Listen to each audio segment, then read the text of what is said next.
¿Cómo están ustedes? Buenos días. Vamos a empezar hablando de impuestos. Sí, de impuestos porque en el Ecuador se está creando recién una cultura tributaria. Todavía los ecuatorianos no estamos acostumbrados a tributar y todavía nos duele, todavía vemos la tributación como una especie de confiscación de nuestros... Y claro, hay situaciones en las cuales hay una especie de confiscación, pero tenemos que aportar al fisco, es nuestro deber y nuestra obligación aportar. Vamos a hablar de eso con el director del Servicio de Rentas Internas, el doctor Carlos Mar Carrasco, quien está esta mañana aquí en los estudios de Teleamazonas. Doctor, gracias por estar aquí, buenos días. Usted ha hablado reiteradamente de eliminar o por lo menos combatir frontalmente, resueltamente la evasión tributaria. Recuerdo haber oído estas mismas palabras muchos años. ¿Qué va a cambiar? ¿Qué va a cambiar para que ahora sí se pueda vencer la evasión? Doctor. Buenos días, muchas gracias por la invitación. Comienzo consignando un reconocimiento a ustedes, a Teleamazonas, a los medios de comunicación en general, que se han hecho eco de nuestra convocatoria y nos están acompañando en esta tarea que es patriótica, es cívica. Necesitamos recaudar los impuestos de conformidad con la ley. Qué bien que lo diga, doctor, porque por ahí andan hablando de mafias informativas, entonces, qué bien que alguien reconozca la labor que también hace posible. No, los medios de comunicación en esta tarea, yo reconozco y ratifico, nos están acompañando de manera altamente positiva y patriótica. Qué bien. Eso lo reconozco y espero que así llueve, que no escampe. No va a escampar. Vamos a luchar contra la evasión nosotros también, por lo menos los que sí pagamos impuestos. Y de ninguna manera confiscación en la administración tributaria, de ninguna manera, simplemente ahí tratamos de cumplir con lo que la ley dispone. ¿Qué va a cambiar? Me había preguntado. Permítame, ya que usted lo dice, vuelvo enseguida a lo de la... Usted está hablando de que podría aumentar el máximo de la tributación del impuesto a la renta al 35%. Una persona que tenga que aportar el 35% de sus ingresos al fisco, a un fisco que no generalmente, a un Estado que no generalmente retribuye en servicios esos impuestos, se va a sentir confiscada. 35% como que es mucho, ese 25% de tope parece que es suficiente, ¿no cree usted?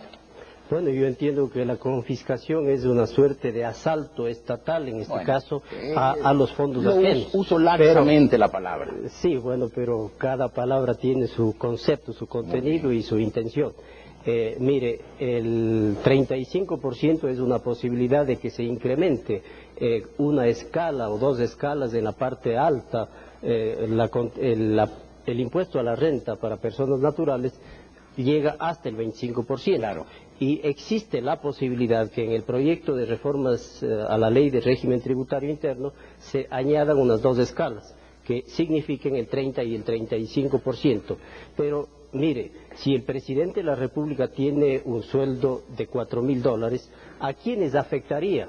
En el supuesto de que el Congreso Nacional acogiera ese planteamiento, a quienes estén percibiendo remuneraciones superiores más o menos a los $6.500, que sin duda para la economía ecuatoriana es una remuneración o un ingreso mensual importante. De manera que ese no es el punto trascendental de la reforma tributaria, claro, y en general de la política tributaria. Pero hay que tener cuidado porque se puede naturalmente desalentar el afán obvio, necesario del ser humano de progresar, de tener mejores ingresos para él y para su familia.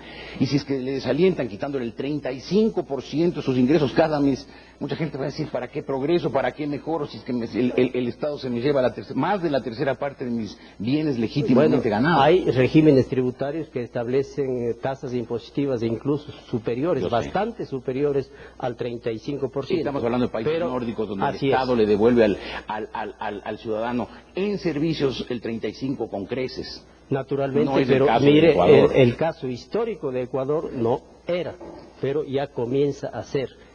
Ya comienza a ser porque la política fiscal, que está indisolublemente vinculada a la política tributaria, está preocupada de la calidad y del destino y de la transparencia del gasto público, es decir, un proceso de rendición de cuentas permanente, de gasto de calidad. Obviamente hará que cambie también la cultura tributaria. Yo sé que en ninguna parte del mundo al contribuyente le gusta pagar el impuesto, no le gusta, claro, ni en los países nórdicos. La diferencia es que en aquellos países, yo creo que muchos países las leyes y la administración tributaria funcionan muy bien y existe el elevado riesgo de que si a quien no paga, le pescan que no está pagando, las penas son bastante fuertes. En el caso del Ecuador, para luchar contra la evasión, ¿va a ser un asunto de penas? Le pregunto porque usted acaba de decir penas. Sí, la penalidad de no cumplir con la ley es fuerte. Recuerde usted, señor Ortiz, que Al Capone, por ejemplo, en los Estados Unidos fue a la cárcel por evadir impuestos.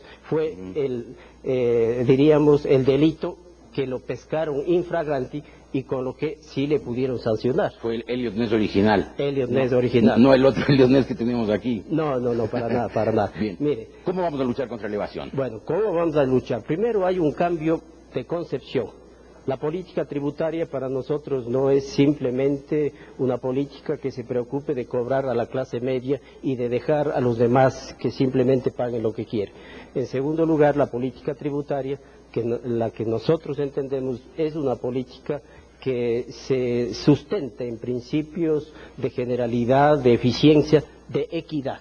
En nuestro país no existe equidad distributiva, claro. Definitivamente Pero no existe. Vamos a la lucha contra la evasión. Sí, y otra variante fundamental, mire, aplicar la ley con profundo contenido ético, y creo honestamente que la diferencia fundamental y la ventaja que yo como director general del Servicio de Rentas Internas tengo es que tengo o cuento con el respaldo del señor Presidente de la República, lo que es más. Pero todo lo que me ha dicho no basta para luchar contra la evasión. No, por supuesto que no basta. Pero Yo sé que la tarea es dura. Si en este momento la evasión supera el 5% del Producto Interno Bruto, la recuperación de 5 y tantos puntos que significan como 2.200, 2.400 millones de dólares es una tarea dura. Y lo primero que necesitamos es concientizar al contribuyente, lograr la contribución voluntaria de él. Pero entonces y nosotros estamos hablando de una campaña de educación a 20 años plazo, a una generación por lo menos de plazo. Sí, mire, es bueno que conozca, por ejemplo, que la presión fiscal durante los últimos 7 años solamente ha crecido en el 0,1% anual del PIB. Del 10,4 que fue en el año 2000, hemos llegado apenas al 11,1. Nosotros nos proponemos en estos 4 años pasar de ese 11,1 al 13%, es decir, prácticamente un medio punto anual, lo que significan 220 millones de dólares en promedio anual que podríamos incrementar. Empezando este mismo año. Empezando este mismo año, y lamento por ser supuesto. reiterativo. ¿Cómo? Porque Bueno, como intención obvia y saludable, nadie la va a discutir, pero el problema es cómo. Bueno, mediante la aplicación de políticas. Nosotros hemos establecido, y le comento, de esto se ha hecho eco la prensa de manera importante, hemos creado la unidad de grandes contribuyentes, por ejemplo, para que los grandes contribuyentes sean una suerte de clientes VIP del Servicio de Rentas Internas, un tratamiento preferencial especial, no en cuanto a la aplicación de la ley, sino en cuanto a la celeridad, al tratamiento especial que se merece quien está contribuyendo para el desarrollo humano del país. Eso es importantísimo, que mire, es mucho más importante cobrar a quien deba pagar 1, 2, 10 millones de dólares que estar pasando mucho tiempo cobrando a 10, a 20, a 100 mil contribuyentes, que también los vamos a cobrar, por supuesto. Es la frase que usted dijo, más vale pescar una ballena que 100.000 sardinas. Bueno, la verdad es que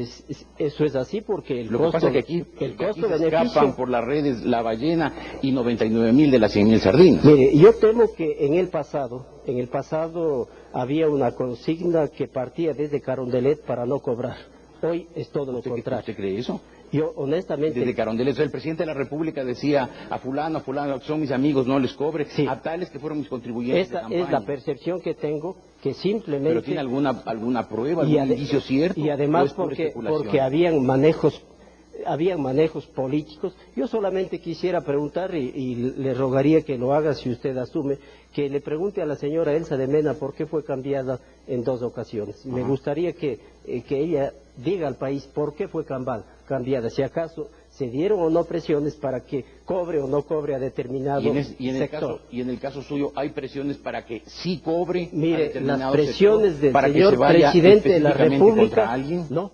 Por ejemplo, contra Álvaro Noboa, ¿no tiene usted la obligación de ir con la orden de ir con la lupa? Para nada, señor Ortiz, para nada, absolutamente. El señor presidente de la República me ha dado instrucciones precisas, y me ha dado instrucciones de que debo cobrar a todos, sin miramiento alguno. Pero empezando por alguien, puesta la lupa en alguien en no, especial. Mire, se maneja técnicamente una matriz de riesgos.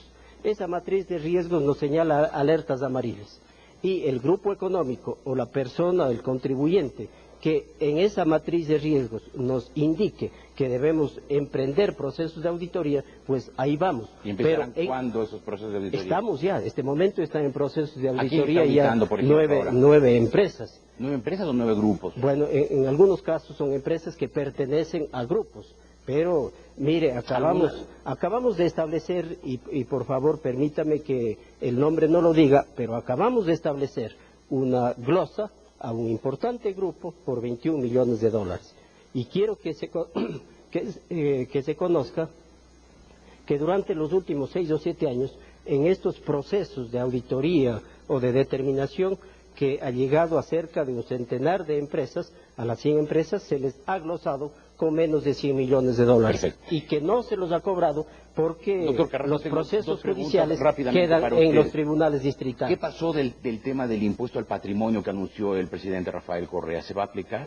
Bueno, mire, en eso yo no sé si es que hubo una impresión de parte nuestra o hubo una incomprensión de parte de la ciudadanía en general. No, la ciudadanía comprendió perfectamente. Hubo un anuncio de que habría un impuesto al patrimonio. Entonces debe haber sido una mala información de nuestra parte. O sea, no va a haber. Yo personalmente nunca hablé de un impuesto patrimonial. Ya. Lo que se discute es la posibilidad de establecer un impuesto mínimo complementario o sustitutivo del impuesto a la renta, pero con el carácter de impuesto mínimo que puede ser establecido en función de los activos de las empresas o de los ingresos. La bajada del 2% del IVA.